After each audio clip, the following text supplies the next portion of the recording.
शिवेकरता निवडलेला अभंग कैवल्य साम्राज्य चक्रवर्ती श्री ज्ञानोबाराय यांच्या हरिपाठ या ग्रंथातील हा अभंग आहे. आता हरिपाठाचा विचार जर केला तर हरिपाठ सर्वांच्या पाठातला आहे आणि हा अभंग निदान वारकऱ्याच्या तरी पाठातला आहे. विठ्ठल विठ्ठल.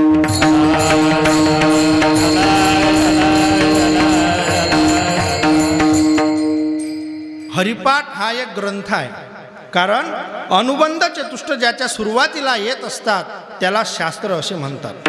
अनुबंध चतुष्ट म्हणजे त्याचा विषय, त्याचा अधिकारी, प्रयोजन आणि संबंध हे चार गोष्टी ज्याच्या सुरुवातीला येत असतात, प्रारंभाला येत असतात, त्याला शास्त्र असे म्हणतात. आता हरिपाठाचा अधिकारी कोण हो? देवाची द्वारी हरिपाठाचा अधिकारी. काय फायदा आहे? तिने मुक्तीचारी साधी येल्या. म्हणून हे अनुबंध चतुष्ट आहेत, ज्याच्या सुरुवातीला येत असतात त्याला शास्त्र असे म्हणतात. तुम्ही म्हणसान की का हो महाराज, ज्ञानोबारायाची एवढी ग्रंथसंपत्ती आहे, ज्ञानोबारायाची एवढी मोठी ग्रंथसंपत्ती असताना तरीसुद्धा ज्ञानोबारायांनी 27 अभंगाचं पुस्तक कशासाठी काढलं असेल?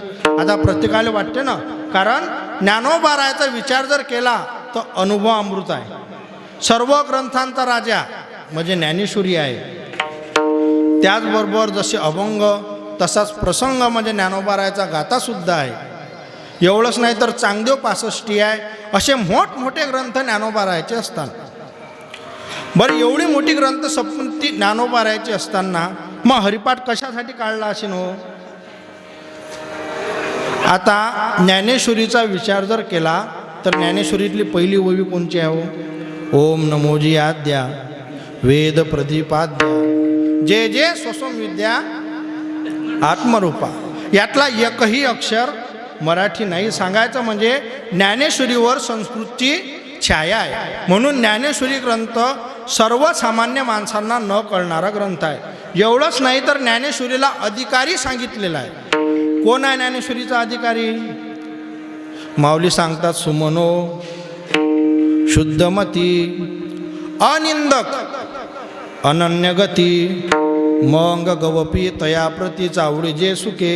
ज्ञानेश्वरीला अधिकारी सांगितलेला आहे. सुमन कोण अधिकारी आहे? सुमनो शुद्धमती अनिंदक अनन्यगती हे चार गुण ज्याच्यामध्ये आहेत तो ज्ञानेश्वरीचा अधिकारी. विठ्ठल विठ्ठल.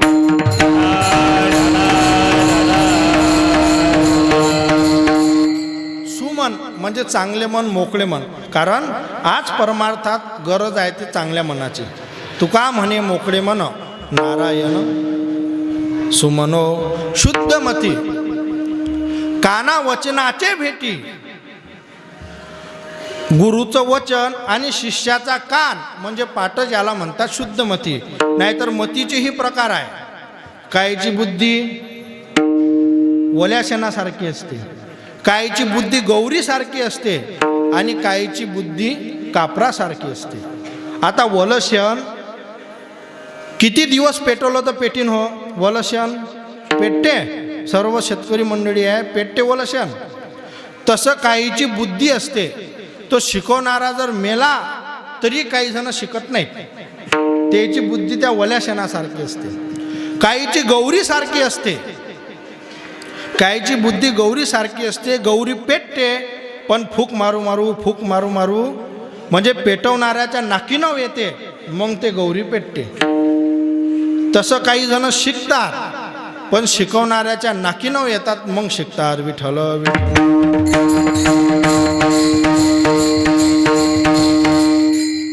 आता मी इथं दोन दोन हात करू करू तुम्हाला कीर्तन सांगून राहिलो. खरं सांगू काय, माया बाबा गुरुवरे बाबा अजूनही हरिपाठ पाठ घेतात. गाडीत असलं म्हणजे म्हण हरिपाठ, गाडीत असलं म्हणजे म्हण हा अभंग. आणि त्यात असं आहे की काही ना काही चूक निघतेच. पण तुमच्या पुढे कीर्तन करून राहिलो बा, मी कसा फार विद्वान माणूस नाही. मी लहानपणापासून इलोऱ्याला आहो. आता 5वीत शाळेत जात जाऊ. आता हरिबोल माहीत आहे, शाळेत जात टोललं कसं आहे विद्यार्थीचं. तर मग निकालाचा दिवस आला. आणि बाबांनी सांगेल असे, कोणी जर नपास झालं की त्याले रट्टे जसत, म्हणजे एक एक तास घोडी करा लागे. मग निकालाचा दिवस आला, एक मेले ते हे भेटत असते आपलं, कोण पास आहे कोण नपास आहे, मार्क लिस्ट. मग मी म्हटलं आज मी काही शाळेत येत नाही गड्या, मी बहुतेक नपासच आहो. मग मी ना माझ्या दोस्ताला सांगितलं की तू जाय आणि माई पत्रिक ते हे घेऊन येजो, पण तू जाशील तर ते घेऊन ये, पण बोजील दाखवू नको म्हटलं, असं मला दुरून सांगजो. मग तो म्हणे तुला आता कसं समजीन. मग त्याला म्हटलं तू सोपी आयडिया सांगतो, एक विषय गेला म्हणजे सकाराम महाराज की जय म्हणायचं, 2 विषय गेला म्हणजे श्रीराम महाराज की जय म्हणायचं, 3रा विषय गेला म्हणजे खोटेश्वर महाराज की जय म्हणायचं. तो म्हणे काही हरकत नाही. ते सर्वांना पत्र घेतलं, आपली प्रमाणपत्रिका घेतली, सर्व घरी आले. बाबा असे खुर्चीवर बसले होते, सर्व विद्यार्थ्यांनी उभं केलं, कोण कोण पास आहे कोण कोण पास आहे. जस्ट त्याची मार्क लिस्ट पाहिली. मग माझा दोस्त आला, मग मला दुरूनच हात देते. त्याला अगोदरच सांगेल होतं मी ना की एक विषय गेला म्हणजे सकाराम महाराज की जय म्हणायचं. तो मालोक आलाही नाही आणि दुरूनच मला करते, पुंडलिक वरदा हरी विठ्ठल श्री देव तुकाराम. म्हणजे म्हणून काहीची बुद्धी ओल्या शेणासारखी असते आणि काहीची बुद्धी गौरीसारखी असते. म्हणजे पेटते पण पेटवणाऱ्याला नाकीनं बांधते, आणि काहीची बुद्धी कापरासारखी असते. कापूर किती वेळात पेटतो, ठाईची समाप्ती झाली जैसी. कापराला अग्नी लावला म्हणजे कापूर पेटतो, अशी अर्जुनाची बुद्धी होती. म्हणून काना वचनाचे भेटी, गुरुचं वचन आणि शिष्याचा कान म्हणजे पाठ, ज्याला म्हणतात शुद्धमती. विठ्ठल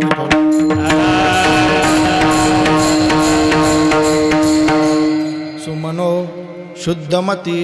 अनिंदक अर्जुन कोणाचीही निंदा करत नव्हता आणि केली तरी तो रागवत नव्हता. कारण सर्वात मोठं पाप जर कोणाजोड येत असेल तर ते निंदा करणारा जोड येत असते. येते निंदकापाशी अशेषही पापे. म्हणून कबीर महाराज तर सांगतात की तुमची जर कोणी निंदा करणारा नशील तर त्याला 500 रुपये रोज द्या. 500 रुपये रोज द्या. त्याला एकच सांगा की तू फक्त निंदा कर. त्याला राहायला जागा नसेल तर आपल्या अंगणात त्याला जागा द्या, एक झोपडी बांधून द्या, 2 टाईमचं जेवण द्या. त्याला फक्त एकच सांगा की तू निंदा कर. कारण निंदक नेहरे रखी, निंदक नेहरे रखी अंगण कुटी चबाय, बिना पाणी बिना साबू निर्मल करे सो पाय. सर्वात मोठं जर पाप कोण करत असेल तर तो निंदक करतो. कबीर महाराज सांगतात की गौरव पांडव दोनों भाई, एक सच्चा एक झूठा, सच्चा तो वैकुंठ जाए, झूठा नरक में बैठा, सच्ची बात कबीर जी की, निंदा मत करना किसी की. म्हणून कोणाचीही निंदा करायची नसते. सुमनो शुद्धमती. अनिंदक आणि अनन्य गती. अन्न आश्रयानाम त्यागो इति अनन्यता. म्हणजे अर्जुन कोणाचीच निंदा करत नव्हता आणि अनन्य भावानं तो देवाजवळ होता. मग अर्जुनासारखी बुद्धी ज्याची आहे त्यानं ज्ञानेश्वरी वाचा. मग तू म्हणसान का महाराज आम्ही ना ज्ञानेश्वरी वाचायची नाही का? वाचायची. कशासाठी? अर्जुनासारखी बुद्धी आपल्याला प्राप्त होण्यासाठी आपण ज्ञानेश्वरीच वाचायची. कारण ज्ञानेश्वरी हा फार मोठा ग्रंथ आहे. म्हणून ज्ञानोबरायाचे फार असे ग्रंथ आहेत. आता ज्ञानेश्वरी आहे, अनुभव अमृत आहे, पण ते अनुभव अमृत सिद्ध पुरुषांसाठी आहे. सिद्ध अनुवादला हो आवडी करू. त्यानंतर चांगदेव 65 आहे, पण जे 1400 वर्षे जगले त्यांनाच चांगदेव 65चा अर्थ कळाला नाही. म्हणून आले लोटांगणी सांगदेव. उपजताची ज्ञानी हे वर्म जाणून, उपजताची ज्ञानी हे वर्म जाणून, आले लोटांगणी सांगदेव.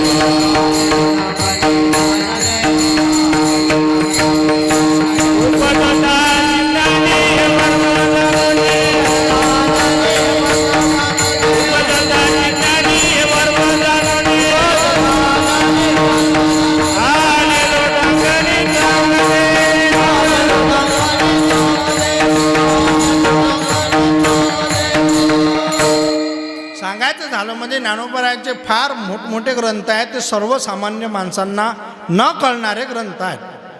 मग काही मंडळी ज्ञानोबरायाकडे गेली आणि विनंती करू लागली की महाराज कृपा करा आणि आम्हाला जो ग्रंथ समजेल, ज्याच्यामुळे आमचा उद्धार होईल, असा ग्रंथ काहीतरी आम्हाला तुम्ही सांगा. त्यावेळेस ज्ञानोबरायांनी 27 अभंगाचं पुस्तक लिहिलं. त्या ग्रंथाचं नाव आहे हरिपाठ. दिसायला छोटा आहे पण असायला मात्र फार मोठा आहे. दिसायला घागरीसारखा आहे पण असायला मात्र सागरासारखा आहे.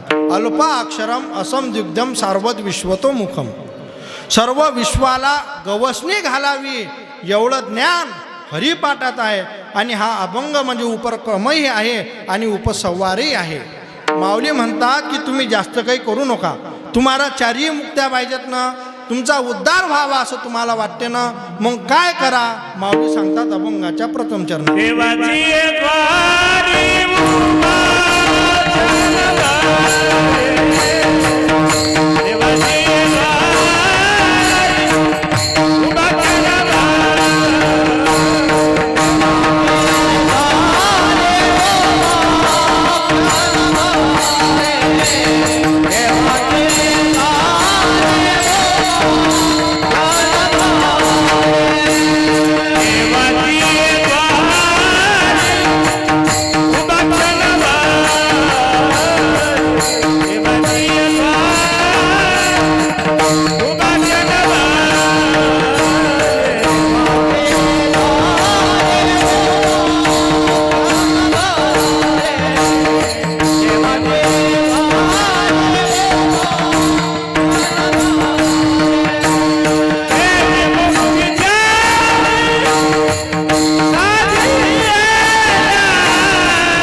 ज्ञानोबराय तुम्हाला देवळाच्या दारात उभं राहायला सांगत नाही, कारण देवळाच्या दारात सर्वच उभं राहत असतात.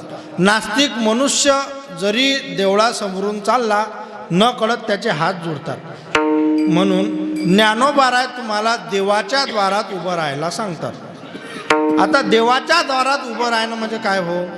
देवाच्या द्वारात उभं राहणं म्हणजे देवाला सन्मुख ठेवून जीवन जगणं. आता पहा, तुम्ही जर देवाला सन्मुख ठेवून जीवन जगले तर तुमच्यावर संकट येतील, कारण संसार आहे तो. त्या संसारामध्ये खालीवर संकट प्रत्येकावर येत असतात. तुम्ही जर देवाला सन्मुख ठेवून जीवन जगले तर संकट येतील पण ते निघून जातील. संकट येतील पण निघून जातील. जसं समोर सूर्य आहे, समोर सूर्य आहे, तुम्ही ना सूर्याकडे तोंड केला आणि सूर्याकडे पाहून तुम्ही चालत आहात तर सावली कुठं पडेल हो? समोर सूर्य आहे, सूर्याकडे तोंड करून तुम्ही चालून राहिले तर सावली मागं पडेल ना. तसंच देवाला सन्मुख ठेवून जर तुम्ही जीवन जगले तर संकट येतील पण ते मागं पडतील. आणि तेच जर तुम्ही ना देवाला सन्मुख ठेवून जीवन जगले नाही तर देव झाला पाठीमोरा, नसती विघ्न नसते गोटे तुमच्या घरावर आल्याशिवाय राहणार नाहीत. म्हणून भाव ठेवा आणि देवाला शरण जा. त्या शरणांगतीनं देवाचं तुम्ही रोज भजन करा. पण देवाला शरण कसं जा? देवावर किती भाव ठेवा? तुकोबाराय सांगतात, देवा कारणे भाव तस्मात तस्मात द्यावे न लगे फारसे फारसे वित्त झाले एक चित्त तरी बहुत एवढ्यासाठी नका करू वाता हात गा गिरधर लाल तो भाव का भुका राग कला नाही जानत तुका देवावर भाव ठेवा देव भावाचा नाही कोणाचा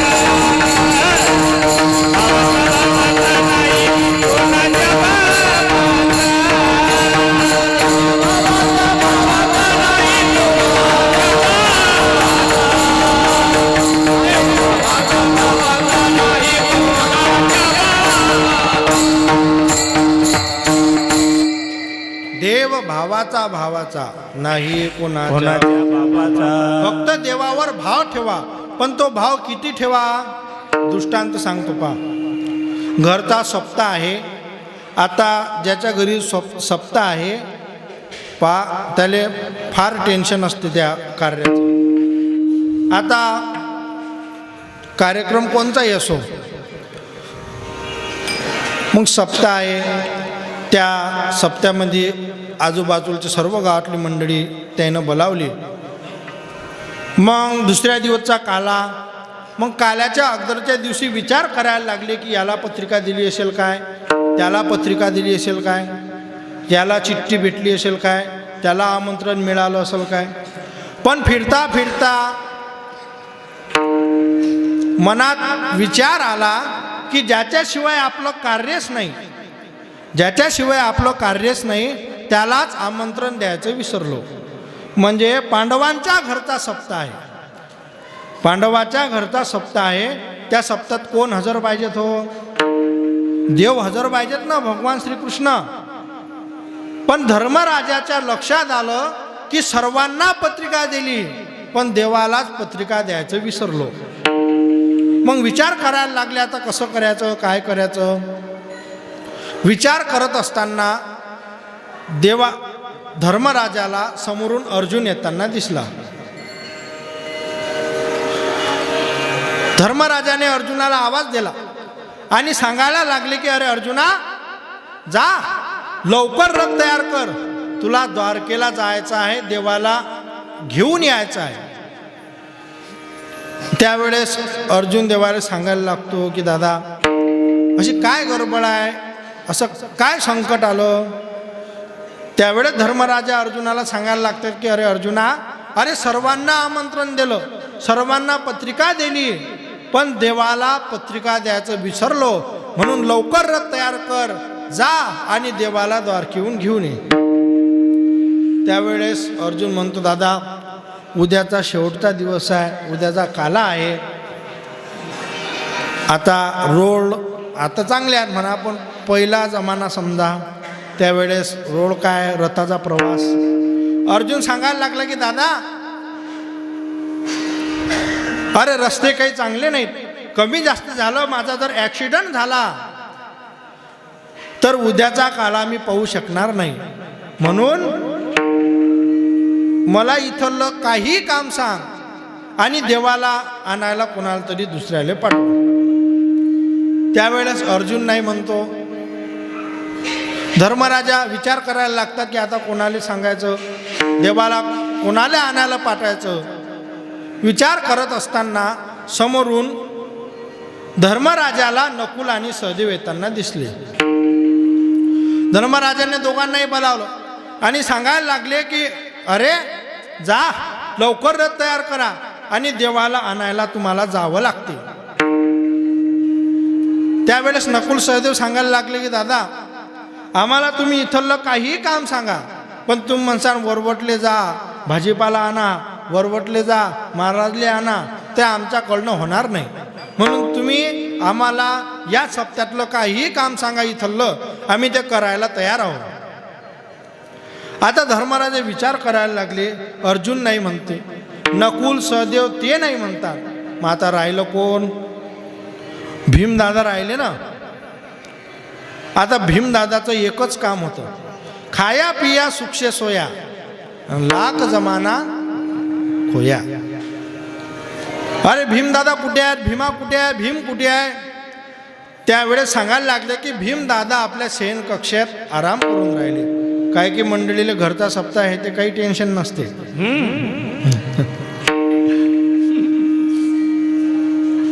धर्मराजा भीमदादाकडे गेले. भीमदादा झोपलेले होते. धर्मराजा भीमदादाला आवाज द्यायला लागले की अरे भीमा उठ. त्यावेळेस भीमदादा उठतात आणि विचारायला लागतात निघला काय दिवस. धर्मराजा म्हणतात अरे भीमा दिवस नाही निघला. ओ दादा मग कशासाठी उठवलं?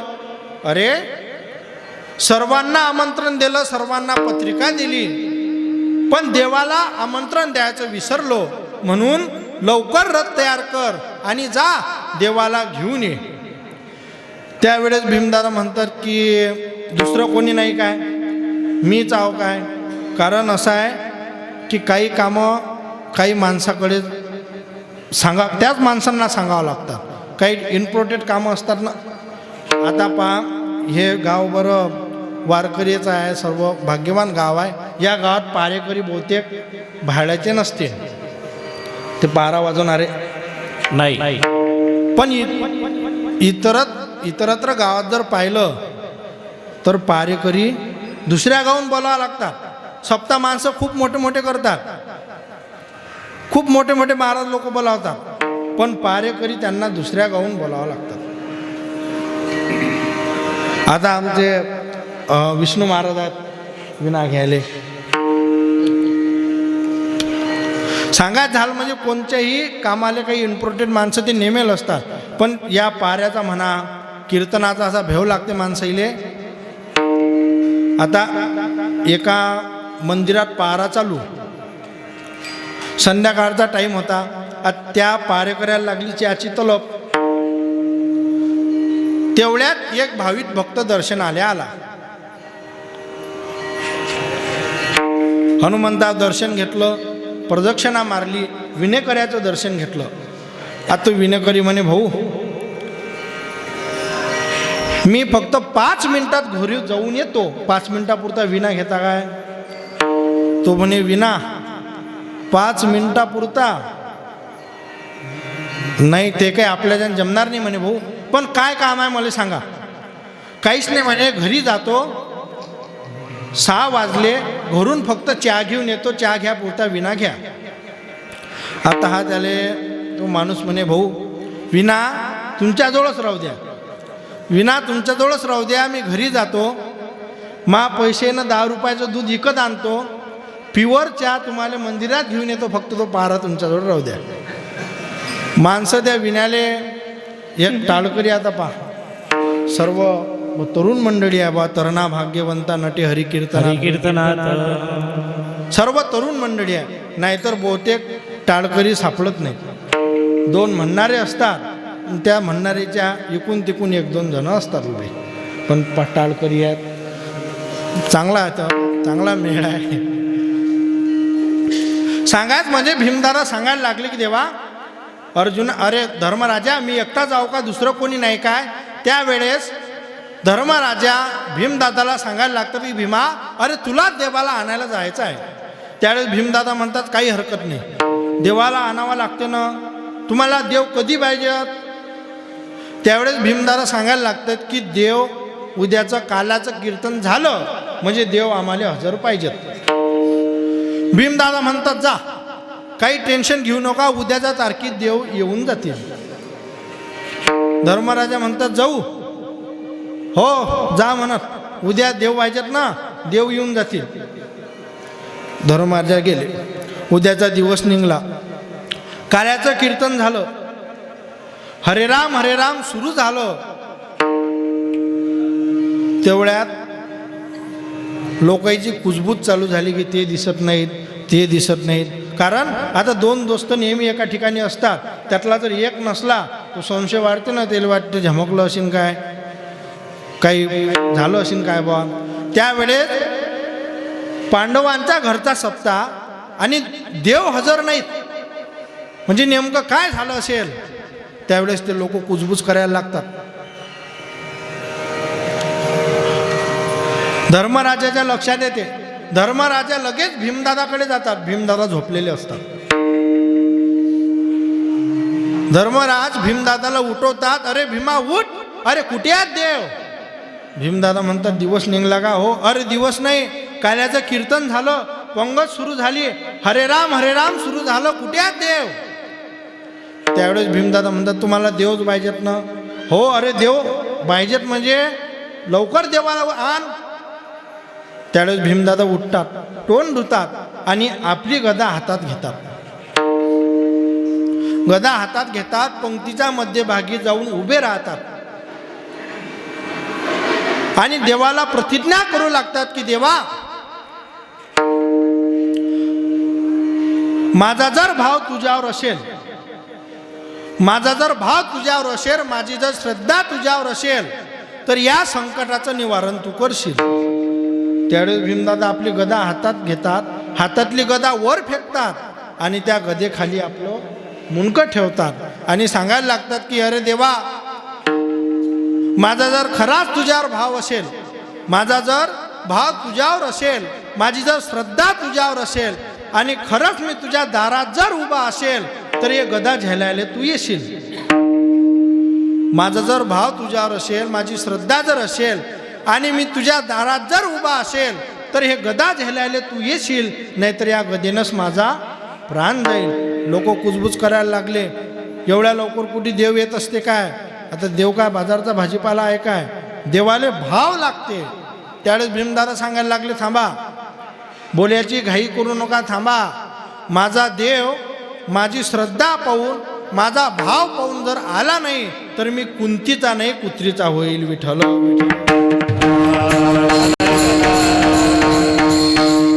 म्हणून भीमाचा भाव पाहून, भीमदादाची श्रद्धा पाहून देवाला यावं लागलं आणि गदा भक्ती केला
देवासाठी भाव अर्पण करत असाल, देवावर जर श्रद्धा ठेवत असाल, तसे तुमच्यावर संकट येतील, पण ते निघून जातील.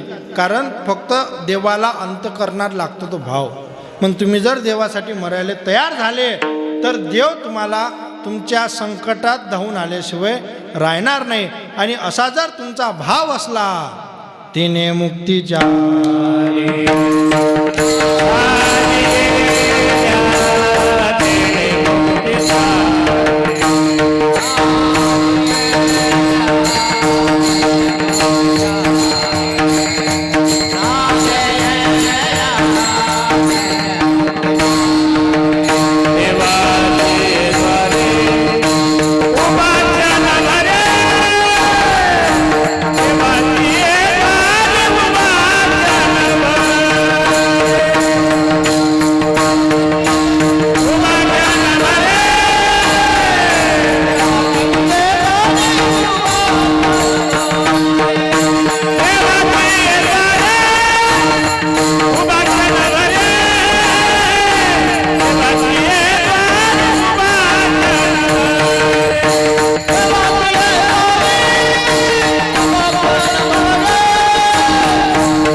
तर तिने मुक्तिचारी साधी.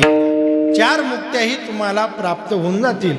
4ही हरिपाठात दिलेल्या आहेत. सलोकता, समीपता, स्वरूपता आणि सायुज्यता 4ही मुक्त्या हरिपाठात आलेल्या आहेत. सलोकता म्हणजे ज्या देवतेची तुम्ही उपासना कराल त्या लोकाला जाणे, याला म्हणतात सलोकता मुक्ती.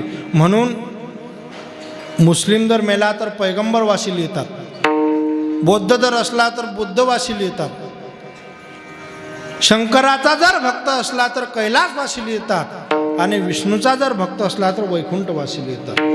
सलोकता म्हणजे ज्या देवतेची तुम्ही उपासना कराल त्या लोकाला जाणे. समीपता ज्या देवतेची तुम्ही उपासना कराल त्या देवाची जवळीक तुम्हाला प्राप्त होणे. सलोकता, समीपता, स्वरूपता ज्या देवतेची तुम्ही उपासना कराल, ज्या देवतेवर तुम्ही श्रद्धा ठेवाल, ज्या देवतेवर तुमचा भाव असेल त्या देवतेचं स्वरूप तुम्हाला प्राप्त होईल. आणि सलोकता, समीपता, स्वरूपता आणि सायुज्यता. सायुज्यता मुक्ती म्हटले सर्वत्र हरी दिसणे. ज्ञानदेवा पाठ, हरी हा वैकुंठ भरला घनदाट, हरी दिसे ज्ञानदेवा गोडी संगती सज्जनी, हरी दिशे जनी वनी आत्मतत्वे. सर्वत्र हरी दिसणे. आणि तुम्हाला जर 4ही मुक्त्या लागत असेल तर तुम्ही काय करा तेच महाराज सांगतात अभंगाच्या 2ऱ्या चरणात. हरी हरी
माऊली सांगतात हरिमुखे म्हणा, हरिमुखे म्हणा. आणि पुण्याची गणना होण करी. आपल्याला हरी म्हणायला सांगतात. तुम्ही म्हणसान की काहो महाराज, आता देवाचा विचार जर केला तर हजारो नाव त्या देवाला आहेत. मग हजारो नाव त्या देवाला असले तरी हरिमुखे म्हणा, हरिमुखे म्हणा.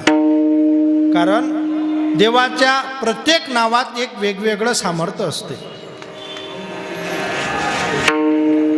अस्मिन रमंती योगिनः इति रामः. जो योग्यालाही रममान करतो त्याला राम असे म्हणतात. आता राम नावात काय सामर्थ्य आहे हो? तुम्हा सर्वांना माहीत आहे की राम नावानं दगड तरले. ज्यावेळेस रामप्रभू लंकेत गेले रावणाला युद्ध करायसाठी, त्यावेळेस जे दगड होते त्या दगडीवर राम नाव लिहिलं म्हणून ते दगड तरले. पण ते नावात ताकद आहे की रामात ताकद आहे हो? देवाच्या नावात ताकद आहे ना ते. नाहीतर ते समुद्रावर दगड तरले. मग रामप्रभूला आश्चर्य वाटायला लागलं का आपल्या नावानं कसं काय दगड तरले, आपल्यात एवढं सामर्थ्य.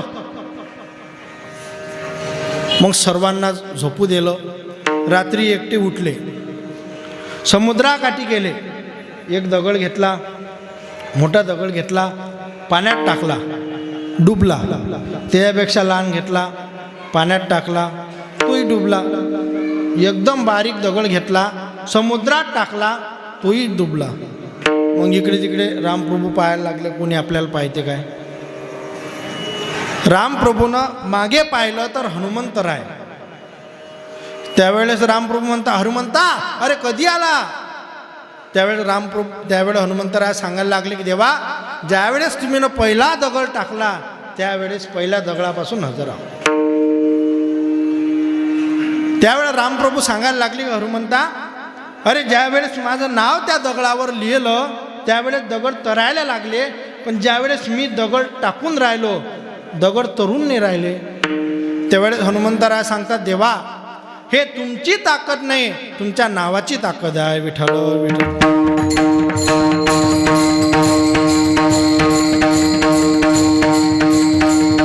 एवढी ताकद राम नावात आहे. आज ज्यावेळेस रामप्रभूनं समुद्रावर दगड तारले त्यावेळेस लंकेतले राक्षसही घाय भरले ना.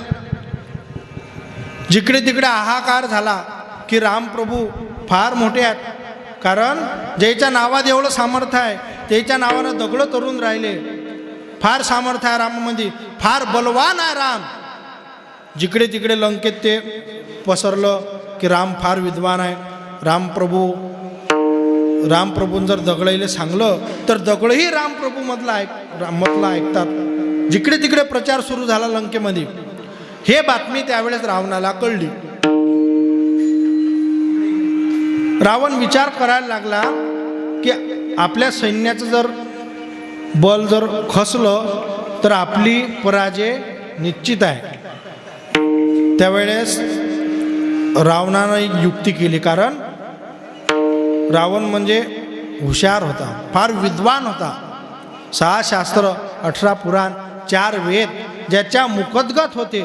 एवढं सामर्थ्य कैलास उचलला रावणानं, एवढं सामर्थ्य त्या रावणामध्ये होतं. रावणाचे 4 स्वप्न होते. कोणकोणचे अजूनही ते पूर्ण झाले नाहीत. कोणचे होते हो? कोणचे होते रावणाचे 4 स्वप्न? एक म्हणजे खाऱ्या पाण्याचा समुद्र तो म्हणे गोळा करीन.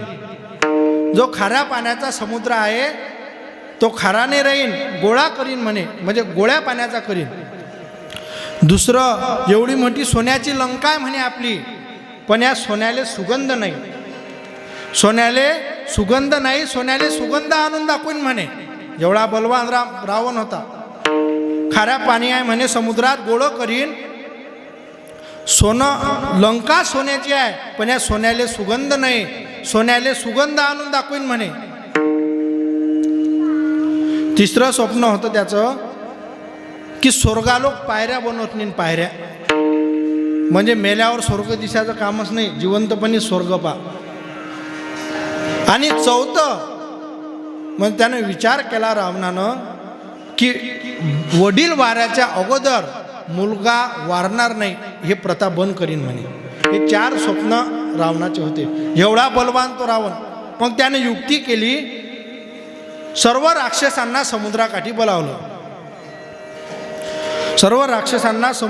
बोलावलं आणि सांगायला लागला की अरे घाबरू नका, तुम्ही रामाचं बल पाहिलं पण रावणाचं बल पाहायचं राहिलं तुमचं. तुम्ही काय म्हणता, रामानं समुद्रात दगड तारले, अरे मी रावण, मी सुद्धा समुद्रावर दगड तारायचं सामर्थ्य माझ्यामध्ये. त्यावेळेस त्या राक्षसांना आनंद झाला.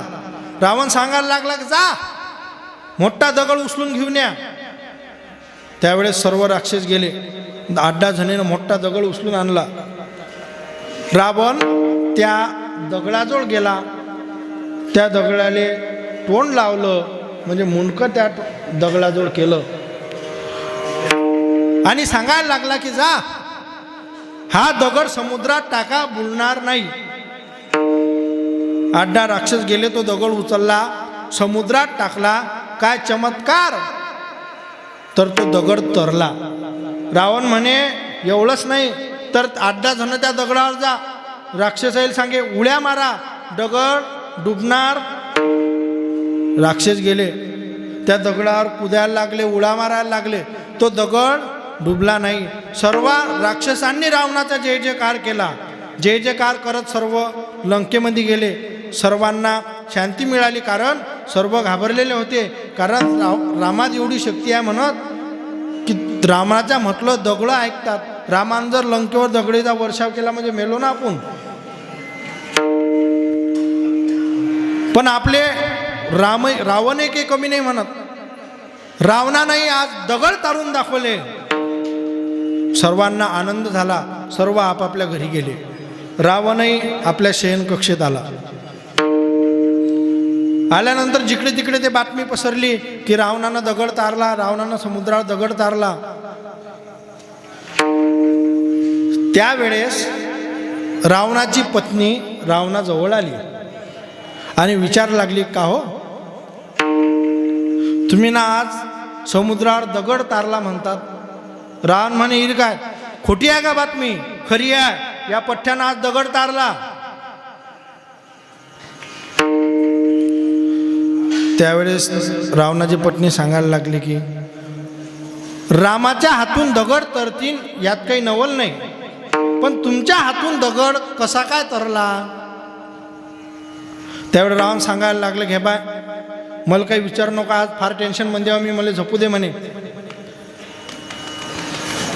पण असा आहे भाऊ, तो पत्नी हट्ट आहे. माणसं बाहेर खूप वाघासारखी दिसतात, बाहेर खूप विसुरत ताण देऊ गोष्टी करतात. नाही नाही, आपलं वजन आहे घरात, आपण खूप चालती आहे.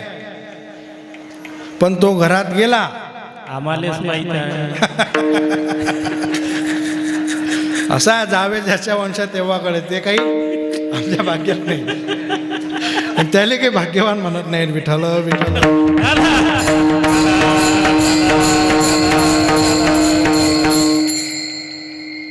आता पत्नी पुढे रावणाला बोलावं लागलं. त्यावेळेस रावण सांगायला लागले की हे बाय, खरं सांगतो माझ्यामध्ये दगड तारायचं सामर्थ्य नाही.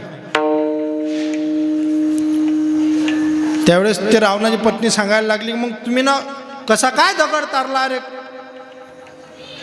त्यावेळेस रावण सांगायला लागले, आता समोर युद्ध आहे.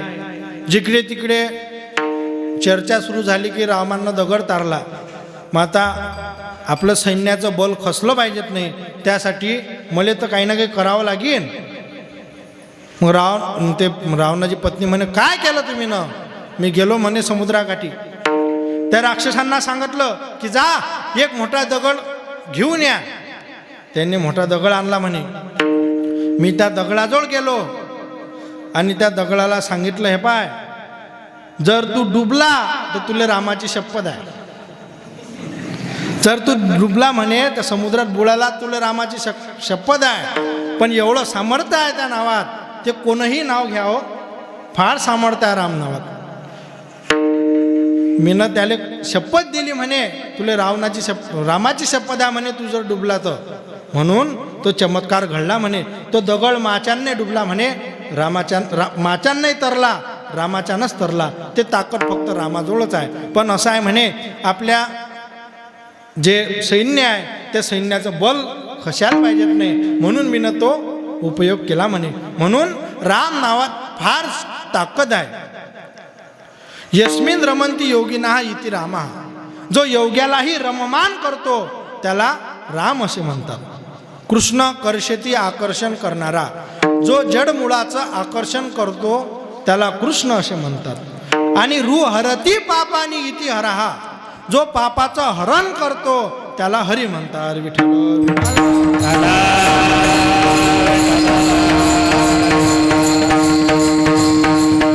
म्हणून संत महात्मे आपल्याला नेहमी सांगतात.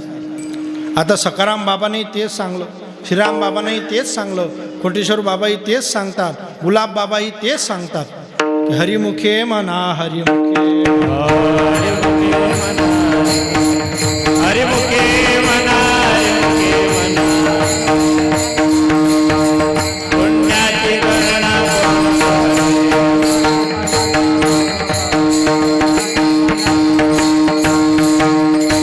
म्हणून हरी म्हणत जा, कारण हरी या नावात फार सामर्थ्य आहे. आता देवाचं नाव तर पुष्कळ आहे तो, हजारो नाव त्या देवाला आहे. अनंत रूपे अनंत वेसे देखिले म्याच्याचे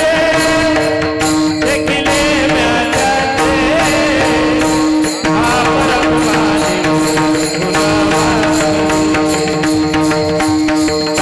परमाने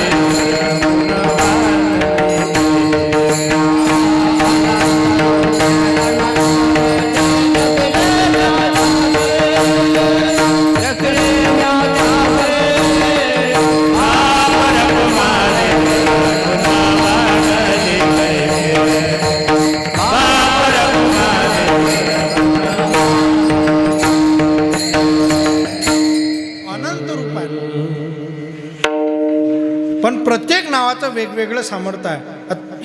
देवाचं नाव, प्रत्येक कोणतंही नाव घ्या त्या नावाचं वेगवेगळं सामर्थ्य आहे. मग हरी असो, राम असो, कृष्ण असो, प्रत्येक नावात ते सामर्थ्य आहे. आता हरी या नावात एवढं सामर्थ्य आहे की जळतील पापे 2-4 महिन्याची नाही बरं, जन्मांतरीचे. म्हणून हरिमुखे म्हणा, हरिमुखे म्हणा. आणि संत महात्म्यांनी तेच केलं.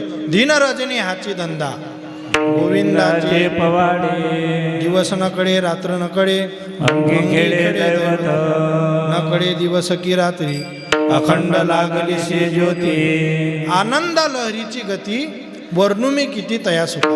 सदा नाम घोष करू हरी कथा, तेने सदा चित्ता समाधान कीर्तनाचे नि नटनाचे, नाशिले व्यवसाय प्रायश्चित्ताचे. ते नामची नाही पापाचे ऐसे केले. म्हणजे कोणतंही नाव घ्या, देवाच्या प्रत्येक नावात वेगवेगळं सामर्थ्य आहे. मग तुम्ही ना देवाचं जर नाव घेतलं तर किती पुण्य होते हो, अगणित पुण्य होते की ज्या पुण्याची गणना कोणीच करू शकत नाही. एवढं पुण्य नाव, एवढं पुण्य होते देवाचं नाव घेतलं तर. अनेक उदाहरणं देता येतील आपल्याला, अनेक उदाहरणं तुकोबारायानं सांगितलं आहे. म्हणून तुम्ही देवाचं नाव घ्या, पण देवाचं नाव घ्यासाठी, अगणित पुण्य करण्यासाठी तुम्हाला घरदार सोडावं लागत नाही. तेच महाराज सांगतात अभंगाच्या 3ऱ्या चरणात.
माऊली सांगतात असोनी संसारी जिव्हा वेगू करी, वेदशास्त्र उभारी बाह्य सदा. आता 2 मिनटं आपण भजन करू. फक्त मांडीगिंडी मारा, हात वर करा. जास्त काही टाईम घेणार नाही. जास्तीत जास्त 15-20 मिनिटात मोडतो. विठोबा रखुमाई.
ज्ञानोबाला सांगतात की तुम्ही संसारात राहूनच देवाचं नाव घेऊ शकता, असोनी संसारी. कारण तुम्ही फार भाग्यवान मंडळी आहे. संसारात करणारी मंडळी फार भाग्यवान मंडळी आहे. कारण आमचे गुरुबाबा नेहमी सांगतात की आता गावोगावी जे सप्ते होतात, मोठमोठे सप्ते होतात, लहान सप्ते असो, कोणताही सप्ताह असो, त्या कार्यक्रमामध्ये, त्या सप्त्यामध्ये कोणाची वर्गणी असते हो? संसारिक माणसाचीच असते ना. कोण असं कुठे पाहिलं का तुम्ही ना की हा ब्रह्मचारी महात्मा आहे, यानं खूप मोठा सप्ताह केला. आता एवढं भव्य दिव्य इलोऱ्याचं मंदिर झालं. आता सर्व मंडळी बहुतेक यात्रेला आली असेल. सर्वांनी ते मंदिर पाहिलं. हे कोणाच्या भरोश्यावर झालं हो? सर्व तुमच्या मंडळीच्याच भरोश्यावर झालं.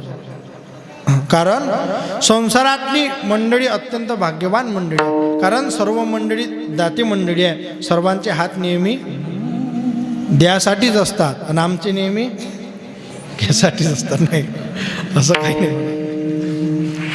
म्हणून असोनी संसारी म्हणजे संसारात राहून तुम्ही देवाचं भजन करा, संसार करा. हामी तुम्ही न संसार करा. कारण असा कोणताच महात्मा, असे कोणते साधू महात्मे सांगत नाहीत की तुम्ही संसार करू नका. संसार करा, पण पक्षाप्रमाणे करा. पक्षाप्रमाणे. पक्षी म्हणजे भाजप, काँग्रेस, तो पक्ष नाही बरं. पक्षाप्रमाणे. पक्षी अंगणी उतरते जे का गुंतून राहते. आता सर्वांना पक्षी माहिती आहे. आपल्या दारात काही दाणे असतात. पक्षी येते, ते दाणे खाते आणि निघून जाते. आता ते काही ज्वारीचे दाणे असतील, बाजरीचे दाणे असतील, ते दाणे पाहून तो मुक्कामी राहते काय? सोबत बांधून नेते काय? अजीर्ण होईपर्यंत खाते काय? नाही. म्हणून तुकोबाराय तुम्हाला पक्षाचं उदाहरण देतात. वस्ती करा वस्ती आला प्राप्त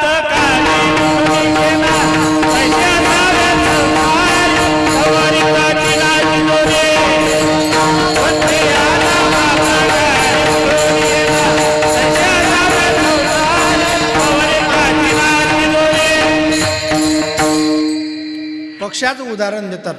पक्षी अंगणी उतरती जे का गुंतून राहते. वस्ती कर वस्ती आला प्राप्त काळी उठून गेला. तेवढे दाणे खाते आणि लगेच निघून जाते. तो मुक्कामी राहत नाही. गाडी घेऊन जाते. गाडी लगेच पाहते आपल्याला. त्यासाठी तुकोबाला तुम्हाला पक्षाचं उदाहरण सांगतात. संसार करा, हामी तुम्ही न संसार करा. आमचे गुरुवरे बाबा नेहमी सांगतात, संसार माणसानं असा करावा की सूर्य उदय व्हायच्या अगोदर तुमच्या गोट्यात शेणाचा पोटा नसला पाहिजे. सूर्य उदय व्हायच्या अगोदर तुमच्या गोट्यात शेणाचा पोटा नसला पाहिजे. वावराची किस्तकारी अशी करा, कचरा काढी नसली पाहिजे. पावसाळ्यात गवताची दसडी नसली पाहिजेत. आणि उन्हाळ्यात जर रोडग्याचं जेवण केलं, हरिबोल जर सांगितलं, तर हरिबोलची दात पोरायला काडी धुऱ्यावर सापडली नाही पाहिजे. असा संसार करा नेटका. कारण तुकोबाया पक्षाचे उदाहरण देतात, फक्त त्या संसाराला चिटकून राहू नका, नाहीतर माणसं फार संसाराला चिटकतात. पहा, गुरुवरे बाबाचं कीर्तन होतं तिकडे खानदेशात. बोलू नका रे, थांबा, बोल नका, थांबा ना रे. 5-7 मिनिटं. खानदेशात गुरुवरे बाबाचं कीर्तन. मग तिकडलं कीर्तन म्हणजे आता हरिबोली माहीत आहे कसं करावं लागते काय. तर बुवाजी म्हणत, गड्या तिकडे काही मी जात नाही कीर्तन आले, तूच जाय बा. आता माझजवळ काही गाडी गिडी काही नव्हती. एस टीचा प्रवास, एस टीत बसलो, भुसावळच्या स्टँडवर उतरलो.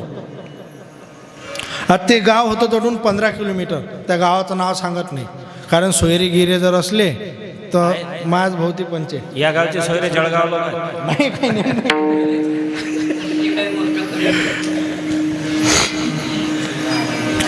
भुसावळले गेलो, त्या स्टँडवर उतरलो. आता एस टीला यायला वेळ होता. 1 तास झाला, 2 तास झाले, 3 तास झाले त्या स्टँडवरच बसेल होतो, तरी एस टीचा पत्ता नाही. मग तिकून 2 जण नवीन लग्न होईल, पोरगा पोरगी नवीन लग्न होईल त्याचं, तिकून आले. आता मी त्या बेंचवर बसेल होतो, त्या बाकड्यावर 2 तास 3 तास झाले तरी एस टीचा पत्ता नाही. ते 2 जण मला येताना दिसले. आता नवीन नवीन लग्न होईल वैकूच येत असतात. मी पाहिलं ते बाबा नवीनच लग्न व्हायला आहे. मग ते आले, मी या बेंचवर बसेल होतो, मलाच खेटून त्या बेंचवर बसले. मी म्हटलं आपलं इथं बसणं काही बरोबर नाही. मी त्या बाकड्यावरून उठलो आणि मागच्या बाकड्यावर जाऊन बसलो. आता ते 2 जण ते ज्या गोष्टी सुरू झाल्या, पण ते जे गोष्टी करत ते मले मागच्या बेंचवर ऐकू येत जाय. मग ते नवरी त्या नरदेवाला म्हणते, का रे अशा गोष्टी सांगले की बाद माणसं असतात. सगळे येऊन परसून जायला. ते नवरी त्या नरदेवाला म्हणते, का रे तुला माझ्या डोळ्यात काय दिसते. आता मला सांगा डोळ्यात काय दिसत असते भाऊ. काही मुळा, गांजरं, काही टमाटे, काही दिसते, नवीन काही आहे का डोळ्यात. आता या गड्याचा लवकर मेळ आला नाही. हा म्हणे, मले तुझ्या डोळ्यात सर्व जग दिसते. आता मी 3 तास झाली एस टीची वाट पाहून राहिलो, जीवार येते की कोणाची बी. 3 तास 4 तास झाली एस टीची वाट पाहून राहिलो. हा म्हणे, मले तुझ्या डोळ्यात सर्व जग दिसते. मी उठलो, त्याला म्हटलं होय बाजूले. तो म्हणे, तू काय करतं. म्हटलं काही नाही, तुले हिच्या डोळ्यात जग दिसते, फक्त मग एस टी कटलो काय मला पाहू दे. एवढं संसाराला चिटकून चालत असते का हो. संसार करा, आम्ही धुमीना संसार करा. कबीर महाराज सांगतात, संसार में ऐसे रहना, संसार में ऐसे रहना जैसे मुंह में जीभ रहती. संसार में ऐसे रहना जैसे मुंह में जीभ रहती. कितना भी घी खावे, कितना भी घी खावे पर चिकनी नहीं रहती. आता वाटीतलं लोणी तोंडापर्यंत पोच करायचं काम कोण करते. हात करतात ना. वाटीतलं लोणी तोंडापर्यंत पोच करायचं काम आपले हात करतात. आणि चगळून चगळून लोणी तोंडात पोटात लोटायचं काम जीभ करते. जास्त संबंध लोण्याशी कोणाचा येते, हाताचा येते की जिभीचा येते. हाताचा, जिभीचा येते ना. जास्त संबंध लोण्याशी जिभीचा येते ना. पण मला सांगा, असं कोणी म्हणते काय की भाऊ संतूर साबण आण, गरम पाणी आण, जीभ घासू दे. असं कोणी म्हणते काय. म्हणून कबीर महाराज सांगतात की संसार में ऐसे रहना जैसे मुंह में जीभ रहती, कितना भी घी खावे पर चिकनी नहीं रहती. जास्त लोण्याशी संबंध हाताचा आला, कमी संबंध लोण्याचा हाताशी आला, हातानं फक्त एकच काम केलं, तोंड वाटी ते तोंड, पण जास्त संबंध जिभीचा आला. चगळून चगळून पोटात लोटायचं काम जिभीचं होतं ना. पण तरी जीभ खाऊन अलिप्त राहिली आणि हात न खाऊन त्याला चिटकले. म्हणून संसारात असं राहा, अलिप्त कमळ जळी जैसे. म्हणून संसारात राहून तुम्ही परमार्थ करू शकता. कामामध्ये काम काही म्हणा राम राम, जाईल भवश्रम. सुख होईल दुःखाचे. कामात आपण राम म्हणू शकतो, कारण आता सर्व शेतकरी मंडळ्या आपण वावरातही गेलो, बाया कुठल्याही असतात तरी जीभ रिकामी असते, माणसं वखर वळतात तरी जीभ रिकामी असते. जीभ रे तुला काय धंदा, घडी घडी भज तू गोविंदा. म्हणून सतत देवाचं नाव घेत जा, कारण देवाचं नाव घ्यासाठी तुम्हाला घरदार सोडावं लागत नाही. असूनही संसारी जिव्हा वेगू करी, वेदशास्त्र उभारी. वेदानंही तेच सांगितलं आहे आणि शास्त्रानंही तेच सांगितलं आहे. वेद अनंत बोलिला, अर्थ तुकाची साधिला. वेदानंही तेच सांगितलं, शास्त्रानंही तेच सांगितलं की तुम्ही संसारात राहूनच तुमचा परमार्थ करा. आणि तुम्ही जर तेवढा केला तर तुम्ही किती मोठे आहात तेच महाराज सांगतात अभंगाच्या शेवटच्या. ज्ञानदेव म्हणे व्यासाची आखोना, म्हणे व्यासाची आखोना.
ज्ञानदेव म्हणे व्यासाची या पुन्हा द्वारकेचा राणा पांडवा घरी. तुम्ही जर देवाचं भजन केलं, तुम्ही जर देवावर भाव ठेवला, तुम्ही जर रोज हरिपाठ घेतला, तर तुम्हाला देवाच्या दारात जायचं काम नाही. ज्ञानदेव म्हणे व्यासाची या खुणा आणि द्वारकेचा राणा पांडव्या घरी. ज्ञानोबा आपल्याला उदाहरण देतात.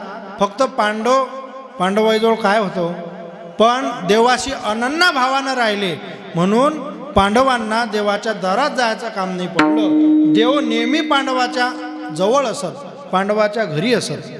म्हणून असंच तुम्ही देवावर भाव ठेवा, देवावर श्रद्धा ठेवा, देवाचं भजन करा आणि रोज नित्यनेमानं हरिपाठ घ्या. म्हणजे देव तुमच्या संकटात धावून आल्याशिवाय राहणार नाही. वास्तविक पाहता सर्व ज्ञानी मंडळी आहे, सर्व विद्वान मंडळी आहे. आता यांच्यासमोर माझ्यासारख्या पामरानं कीर्तन करणं म्हणजे सूर्यासमोर दिवा लावण्यासारखं आहे.